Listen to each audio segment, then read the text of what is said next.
Nate, would you go next? Yeah. We're gonna. I'm sticking with the Jinns that I Yes. covered last week.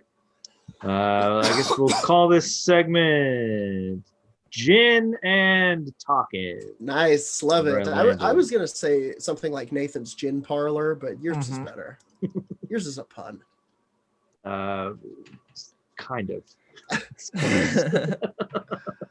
We're going to talk about the Qareen. Ooh. This is we've all seen cartoons. Little angel and the devil pop up on the shoulders and start, yeah. I know those whittling guys. away at your willpower. The devil suit is always ill-fitting and funny. Mm-hmm. Yeah. Hilarious.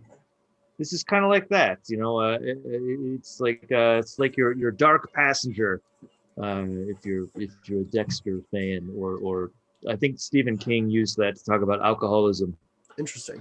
Nice. Carl Jung referred to the shadow within your consciousness that you try to reject and repress. It exists like a second personality and surfaces and acts impulsively or angrily or whatever, and it'll immediately fuck up your day. Whoa. His quote about the shadow is that no one can become conscious of the shadow without considerable moral effort. To become conscious of it involves recognizing dark aspects of the personality as present and real. And that is what the Qareen is, basically. Oh, also, wow. I wanted to throw this out there because in the Urban Dictionary, they have a definition of dark passenger that is a big poop that you have to dump immediately. Hilarious. Got a dark passenger. Pull over. Hilarious. So this is the Qareen. This part's from the Wikipedia. Literally meaning constant companion, is a spiritual double of a human, either part of the human himself or a complementary creature in a parallel dimension. Due to its ghostly nature, the Qareen is classified among the Jinn-type creatures, although usually not actually a genie. The Qareen as an accompanying spirit should not be confused with the Qarina as a female childbed demon also existing in Middle Eastern faith. What? I didn't really go looking at the Qarina, but right, childbed demon. Another episode, childbed demon, huh? Yeah. All right. Well, I hope I don't get them mixed up. So the word Qareen has a couple notable uses that aren't specifically this genie companion. Mm-hmm. There are pre-Islamic cultures with an Arabic Qareen that's basically a muse. Oh, okay. It's kind of used in a metaphor. Like there's a famous poem, I guess, that mentions warriors taking fear as their Qareen before battle. Whoa, so it can also just be a mindset. However, when we get to Islam, it is a very real thing that is inside of you and compels you, depending on how you're interpreting it, towards evil deeds or just generally away from something that you consciously and graciously wish to do. It's the bastard to you. Yeah. So I hate that fuck. Some of this comes from the Quran. Some of it comes from just hadiths. Like hadiths are just kind of like, I don't know, extra textual academic study, basically. Essays. Not exactly holy texts, but like texts about holy shit. It's essays. It's, things that are known to be like the words or deeds of Muhammad, but they've been interpreted by other people. I gotcha. guess, not basically. essays. Yeah. So this is sort of the origin of it. The shaitan, which is basically the devil, comes to Allah and is like, hey, you specifically made me to do fitna, which is to tempt or cause strife or conflict or whatever, to the children of Adam. And Shaitan is mad because at the beginning of time, he really has no powers. He's like, look, you got to give me something to work with so I can lead these fuckers astray. Sure. So Allah's like, yeah, for sure. Check it out. For every child born to man, a devil will be birthed with it so that you may procreate. Nice. So every child. So first of all, Satan is part of sex. Yeah, sure. The way I do it in this one, yeah. And a devil, another Satan is birthed every time a child is born that lives with that child. Wow. Forever, for its entire life. Dang. Yeah. So, and I it's mean, that's a possibly, hell of a fucking deal that Shaitan brokered there. yeah, I know. It's pretty gnarly, right? It's just, yeah, sure. Came out on top of that one. Oh, you want powers? Here. How about every time a child is born unto Adam, there's one of you gets to go with it. And it's one of those to where like, oh, God and the devil are just teaming up to make my life suffer. Thank you, guys. Great religion we have here. Name a more iconic duo. Fair enough. So yeah, you've got this monster living in you from birth, possibly from a parallel dimension, though the Islamic story also says that it's in your blood, whispering to you from inside, but either way, there it is. Like carnage. So Shaitan doesn't stop with that ask either.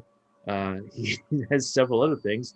He continues to ask, what is he? After being the parent to your every present inner evil, Shaitan says something to the effect of, Lord, increase it in me. And Allah says, for you, it is the opportunity to flow in the veins of the children of Adam, just like the flowing of blood, which is how the devil whispers to you as yourself and tricks you into thinking you're performing the evil of your own volition. Fucking crazy. And this being Shaitan, he asks Allah again, give me even more. So Allah, of course, goes, all right. This is Allah back then was in a given mood, baby. All right. Feeling good about it. So what else I got around? That is why Shaitan also has a t-shirt for the Padres. A Padres t-shirt and a pen. It says, entice whomever of them you can with your voice and raise an army against them with your cavalry and infantry and be their partner in wealth and children and give them promises, and Satan does not promise them except with deception. So he's basically just giving them, saying, hey, go get your army. The cavalry of horses also is the fire horses of Jahannam, which is basically hell. So they're horses made of unholy flame ridden by devils, apparently to battle at the end of time. Sure. And so that's like the last ask that Shaitan gets is Allah says, go ahead, you get an army. Go entice the people and trick them. Do whatever the fuck you want. However, Adam overhears this and goes to Allah. He's like, hey, I couldn't help but notice you just gave sovereignty over my blood and children to a brood of blood specters riding fireballs. Do you want to like level that playing field? Very good. So Allah's like, yeah, okay. Check this out. For every child born, they do get a devil, but they'll also get two angels who will protect the front and back. And also, for some reason, I guess they interchange. Sometimes the front person goes to the back, and vice versa. I don't know if that matters for any reason, but I guess if they start getting tired. Yeah, right. Or bored of the scenery, you can switch it up. See the butt instead of the penis. And also, according to those, there are other texts that talk about there are two other angels who are on your left and your right. These are angels that take down your deeds. One of them takes down all your good deeds, and the other angel is a snitch. Hilarious. And then there was already an extant fifth angel who is at your shoulder and whispers the goodwill of Allah into your ear, which basically directly combats the Qareen who lives in your blood and your mind, telling you to do evil. Crazy. There's just a regular angel work going around me. Yeah, this does feel like kind of an old woman who swallowed a fly situation for Allah. He's just consistently trying to plug up this whole situation he's put himself. Maybe I shouldn't have given him all of the powers to destroy humanity. I got so drunk last night. What happened? You gave the devil. You know him. You created a devil him. Every time that a kid is born. What the fuck? Why would I do that? Tequila. And because you're infallible, we all just went with it. Fuck. Oh god, I need some bacon. You can't have that, obviously. You can't have bacon. Their God. It's always so interesting to me, these through lines in all religions where it's like, oh, we have Adam and Eve too. It's like, oh, crazy. Maybe we're kind of the same religion. It's like, no, we'll have a war about that. Especially these two religions and the Christian religion together, Truly. to where like, oh yeah, we're all the same religion. Truly, well, like Judeo-Christian religions, especially, but Yes, you know, but like, there's a lot Buddhism of the and, Hindu. There's a lot of what is it called? Indo-European connections between all the religions. So we're like, oh yeah, there's all the flood story. There's Truly, all the the flood first man story. specifically, There's yeah. all farming knowledge being passed no down. There's similarities. Yeah, the Noah story in the Quran is pretty interesting. Noah is supposed to be he I guess when he's birthed, and I forget exactly what it is, but his birth portends the end of suffering for a bunch of people. Nice. But I believe what that means is But ultimately wait. that the world is going to be flooded and they all will die, and their souls will go to on to join. It's like a balance to the force Allah, thing. but Right. yeah. So what do we do about these? Is there any more devils or angels There's that we need to know about? Kind of fun thing with the Qareen, because being that they're essentially shadows of you and you're a human, they are also prone to human frailties, like jealousy. Jealousy is a big one. Yeah, apparently. they got all my own mental weaknesses. They also spend way too much on Farmville. Like your Qareen can get mad at you for some random shit and just start trying to wreck your life through you. Kind of seems like what they're doing most of the time. Yeah, like not even in an ironic, like Twilight Zone kind of way. Like maybe like your Qareen might be lonely and you meet someone and they'll just start saying like, dude, looks like, I don't know, they'll come at you with, I don't know, looks pretty cool every time that you see someone shooting heroin or something. Wow, crazy.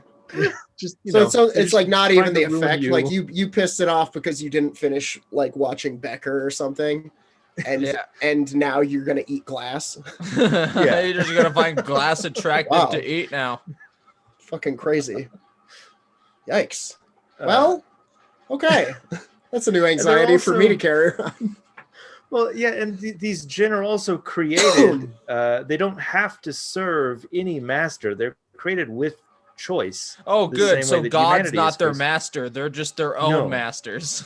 Yes, and they're just connected to you as your weird little blood shadow that's trying to fuck up your life. And they're not necessarily evil in any kind of static interpretation of evil. Sure, crazy. They just have motives and thought patterns that are so alien to humankind that we think they're evil. But like what they want to do is to lead you astray from yourself. Yeah, interesting. Gotcha. So they want me to explore my inner thoughts and expressions, the ones that I want to keep within. No, they don't want you to explore those. They never want you to find those. They never want you to find those answers. They want you to pursue fucking becoming a mime. Oh, a mime who has a guava farm, or do you? Well, and throw away your life.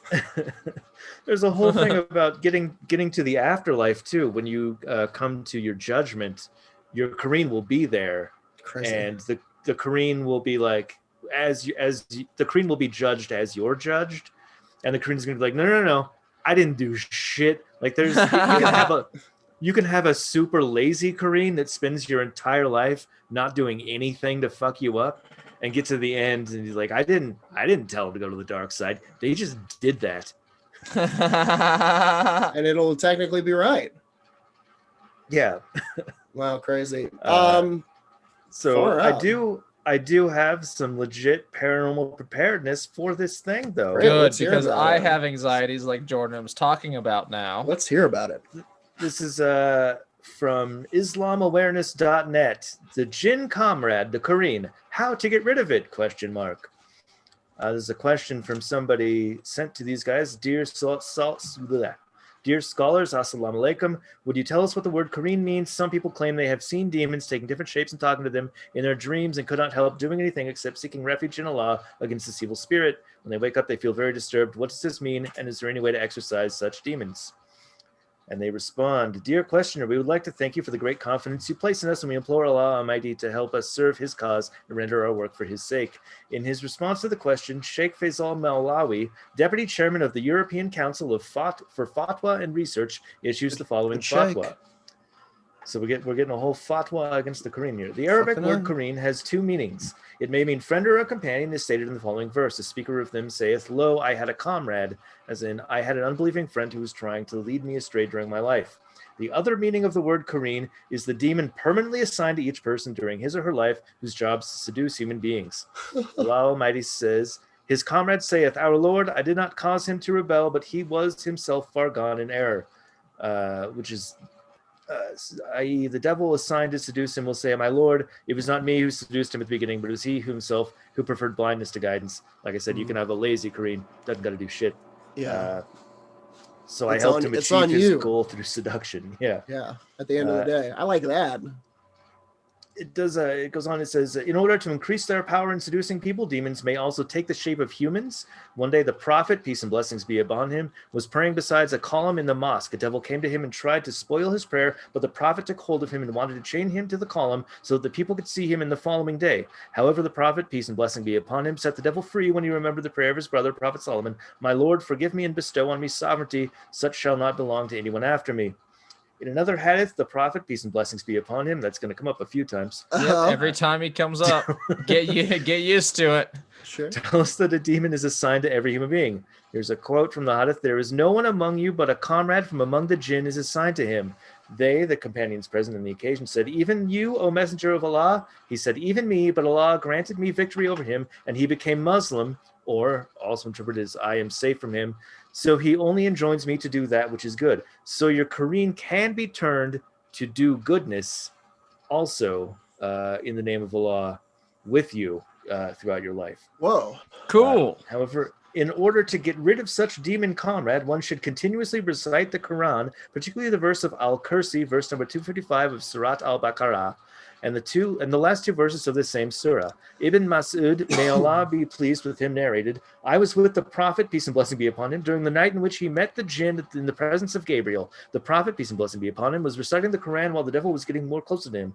Gabriel said to the Prophet, would you like me to tell you some words that when uttered will make the devil walk prone on his face," which apparently is a long way to say blind, Sure. "and will blow out his flame?" Yeah. Say, "I seek refuge." So here's what you can say to blind the devil that's around you and blow out their flame. Tell us. "I seek refuge in the incomparable glory of Allah that can not be violated by the righteous or the cunning, from the evil of what goes into the earth and all that comes out thereof, all that comes down from the sky and all that ascends thereto, and from the evil of night visitants, except for good ones. You are most merciful."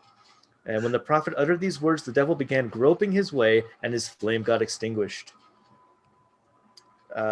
So yeah, that's you just have you can speak that. You can say that whole thing. You can say that whole thing, huh? I sometimes with stuff like this, I feel like this is like a lot of religion was developed by people with undiagnosed OCD. Just like, it's okay, a flame will swallow you from the earth unless you say this phrase that I came up with, and it's specifically that thing where it's like, no flames are allowed to swallow me from the earth unless, of course, that flame is sent by God and it's supposed to help me, unless that is a trick by the devil, and also I can get into heaven. And no shade. Religion, homies. I just remember having a similar incantation that was a symptom of my anxiety.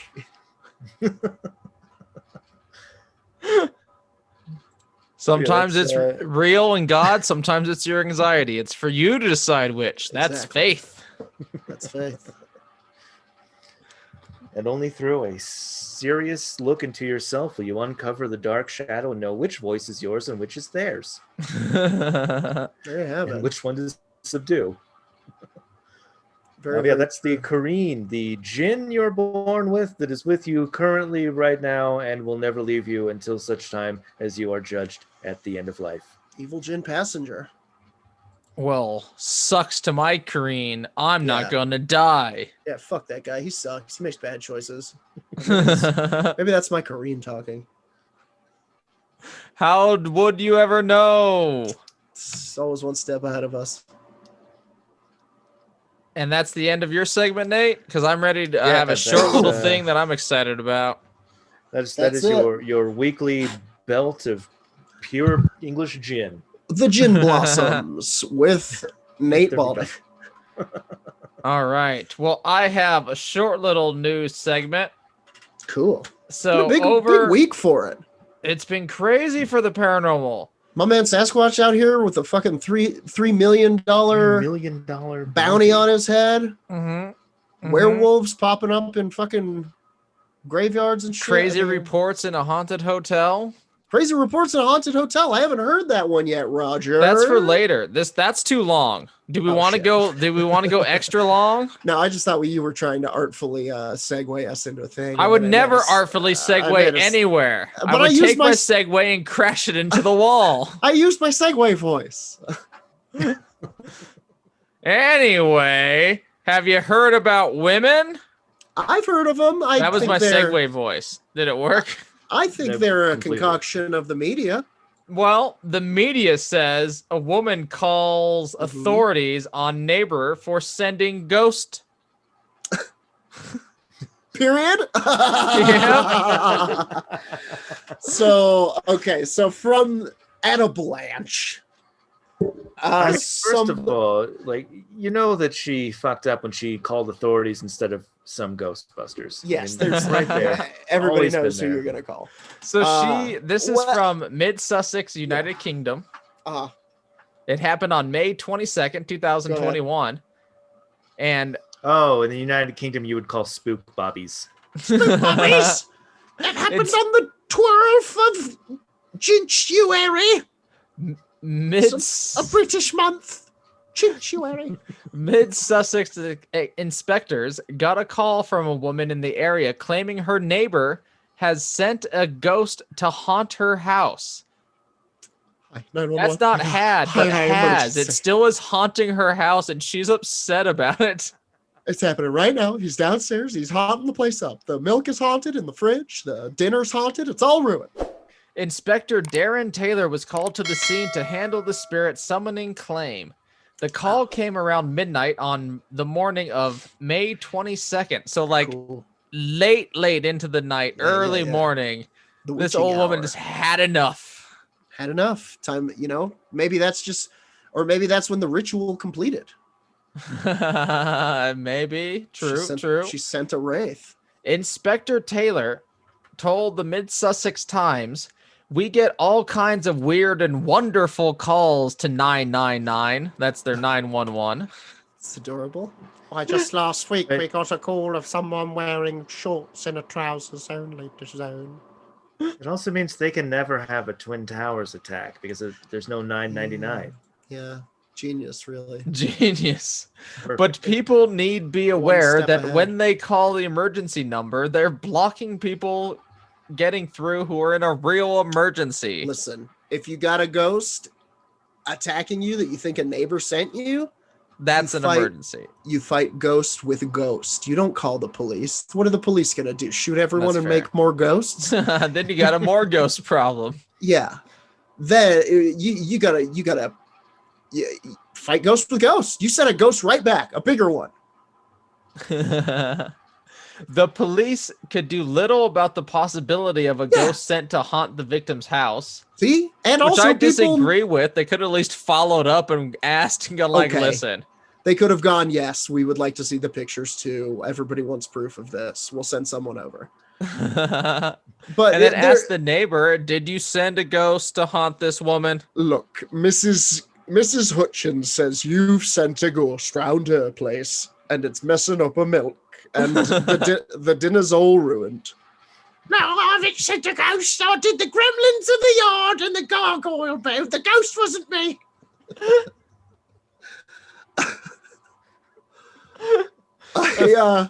Authorities provided some kind words to the woman. Told her house was not infested. There. Shut up.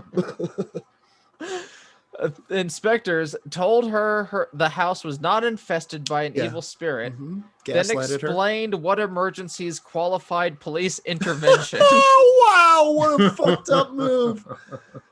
I mean, that's true. There are people who are like going into diabetic comas and shit because we're here investigating your ghost, but that's fucked up. That's a fucked up power move. Like if a raccoon got into somebody's house, you wouldn't come and then like scold them for their lack of like raccoon knowledge or something. It's sure a different service, but don't don't tell them they should have left the attic window shut. Yeah, exactly. You give them the right number. You tell them who they're gonna call.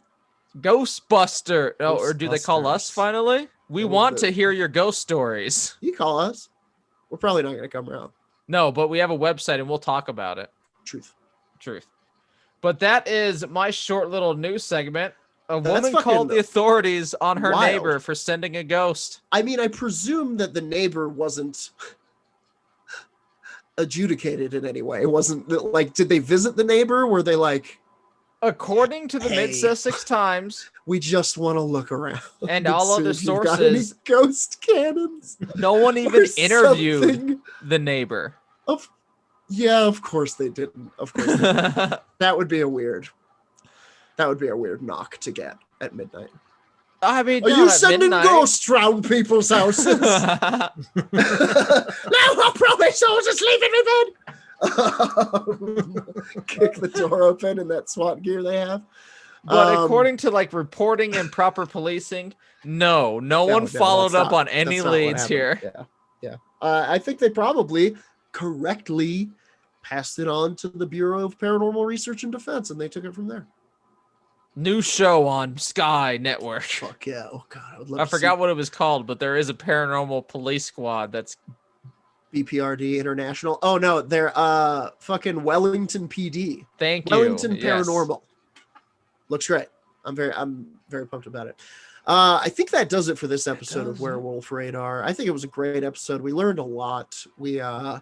We're hopefully safer and more powerful because of it. Thank you, the listener, for your continued support. Thank you to our Dark patrons, Dark Council patron member, Dark Arts, the members of the Dark, what is it? Council. There it is. Patron members of the Dark Council.